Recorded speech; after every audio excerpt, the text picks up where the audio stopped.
Voici une carte du métro et du tramway de Toronto.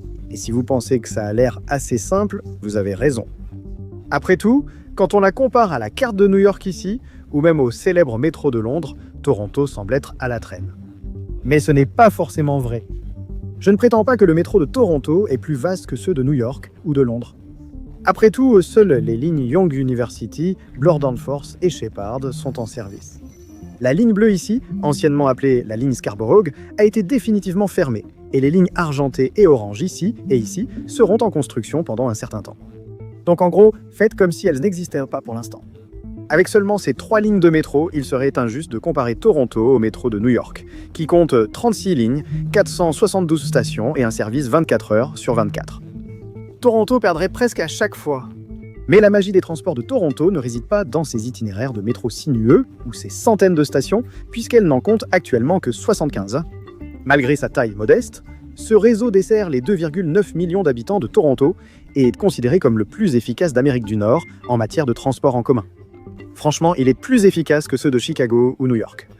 Avant de remettre en question cette affirmation, observons à nouveau la carte et concentrons-nous sur la ligne jaune en forme de U, appelée ligne Yonge University, pour comprendre la structure brillante mais surchargée de Toronto. Elle paraît simple, mais elle transporte 670 000 personnes chaque jour de semaine, depuis le Vaughan Metropolitan Centre, ici en haut, à travers le centre-ville très fréquenté de Toronto, jusqu'à Finch, avec des trains toutes les 2 à 3 minutes. Comparez cela à Chicago, une ville de 2,6 millions d'habitants, pas très différente de Toronto. La ligne rouge, ainsi la plus fréquentée de Chicago, ne transporte que 93 500 passagers en semaine. Ainsi, la ligne rouge ne transporte qu'environ 24 millions d'usagers annuellement. La ligne jaune de Toronto multiplie ce chiffre par 7, transportant un nombre incroyable de 175 millions de personnes chaque année. Maintenant, en tant que principal réseau ferroviaire rapide et le plus utilisé de tout le pays, cette ligne serait surchargée sans ces lignes rouges que vous voyez ici. Elle représente le réseau de tramway de Toronto, qui est le plus grand réseau de tramway des Amériques, et oui, cela inclut l'Amérique du Sud et les États-Unis. Alors que la plupart des villes ont réduit l'utilisation des tramways en raison d'une faible fréquentation et d'un mauvais entretien, les voitures prenant le dessus, le réseau de tramway de Toronto sillonne la plus forte concentration de navetteurs, ici, dans le centre-ville, transportant 184 400 personnes chaque jour et plus de 60 millions de personnes chaque année. Comparé au légendaire réseau de tramway et de funiculaires de San Francisco, qui ne transporte que 15 000 personnes par jour et un peu plus de 5 millions par an, les voitures rouges de Toronto font vraiment un travail de titan. Il accomplit cela avec seulement 9 lignes actives. En étant directement reliés aux stations de la ligne jaune, les usagers peuvent descendre du métro et trouver un tramway qui les attend pour les emmener vers les zones de travail et d'éducation le long de King Street, Queen Street, Dundas Square et Union Station, où ils peuvent facilement rejoindre le reste du réseau. La nuit, ce réseau de tramway transporte les usagers dans le centre-ville de 1h30 à 6h du matin, compensant l'absence du métro 24 heures sur 24.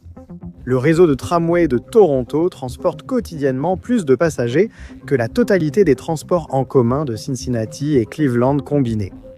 Même si l'on considère les grandes métropoles, il faudrait additionner le nombre d'usagers des principaux réseaux de transport de Los Angeles, Chicago et Dallas, et cela n'atteindrait toujours pas les chiffres de Toronto. En réalité, les tramways de Toronto ne se contentent pas de compléter le métro. Ils le remplacent carrément en cas de panne d'une ligne de métro. Pour que Toronto continue d'avancer, la ville mise sur une autre ressource, les bus urbains. Malgré les chiffres impressionnants, le réseau de bus urbains de Toronto surpasse tous les autres en tant que système de transport en commun le plus utilisé de la ville.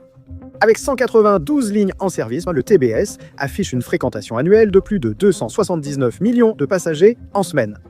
Intégrés directement au réseau de métro et de tramway, les bus de Toronto agissent comme une colle, maintenant l'ensemble du réseau uni. Voici le réseau de transport en commun de la Commission de transport de Toronto, Commission de transport de Toronto, avec les lignes Bloor Danforth et Sheppard incluses. Ce système de transport est bien plus impressionnant que la première carte, transportant plus de 578 millions de personnes par an. Bien que ce ne soit pas Tokyo ou Amsterdam, c'est un excellent exemple de ce que devrait être le transport en commun en Amérique du Nord. Mais si vous êtes un Torontois qui regarde ceci, vous vous attendez sûrement qu'on évoque les aspects négatifs. Ce qui m'amène au point suivant. Parce que malgré tous ces chiffres impressionnants, le système de transport en commun de Toronto est loin d'être parfait. Dans certains quartiers, le service peut être catastrophique, avec des retards de fréquentes, des attentes de 21 minutes pour les bus et tramways, des hausses de tarifs, des réductions de services et des chantiers interminables. Ce serait faux de dire que le système de la Commission de transport de Toronto n'a pas de défauts flagrants. C'est un peu fou de voir comment ce système peut être à la fois aussi mauvais et pourtant si efficace. Mais les deux sont vrais, et tout commence avec le plus grand atout de la ville, qui est aussi une grande faiblesse, ses lignes de métro. Aussi efficaces soient-elles, comme je l'ai dit plus tôt, il n'y en a que 3, ce qui augmente la pression sur les tramways et les bus.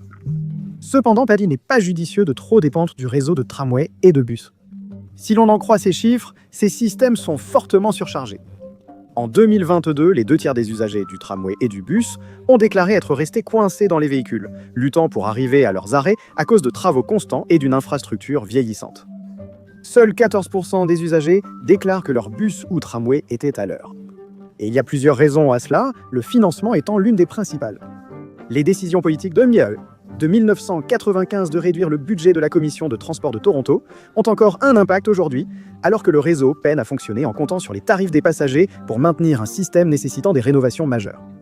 Pour faire simple, si la fréquentation baisse, le financement baisse aussi.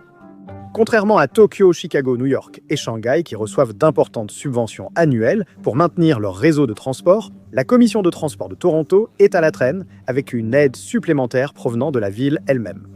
Il y a une raison pour laquelle la Metropolitan Transportation Authority de New York, ou Metropolitan Transportation Authority, est une machine bien huilée. L'essentiel de ses revenus, soit 7,2 milliards de dollars, provient de subventions et de taxes dédiées.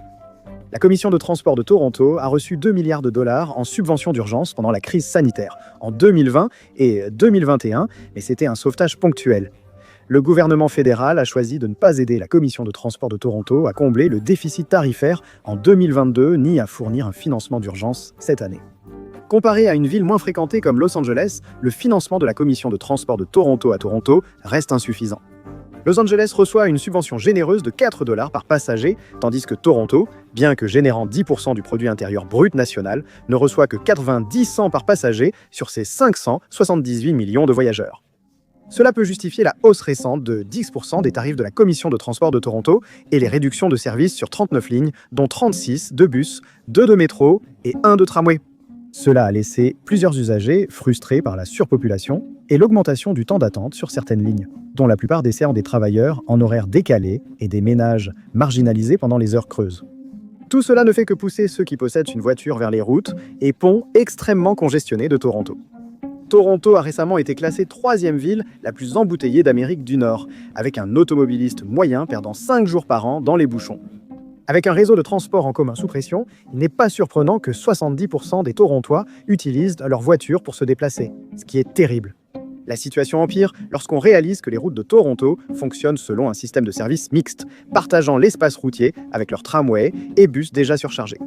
Avec des projets de voies réservés aux bus et aux tramways encore à l'état expérimental, on ne peut pas échapper aux embouteillages du centre-ville en prenant un bus ou un tramway.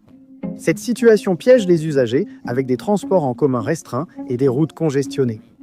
La situation est aggravée par les travaux de construction massifs et chronophages en cours. Voici le projet de la ligne Ontario, la ligne Eglinton et la prolongation de la ligne Scarborough. Ces 3 projets comptent parmi les plus grands et les plus coûteux entrepris par la Commission de transport de Toronto et Metrolinx, une agence de transport du gouvernement de l'Ontario.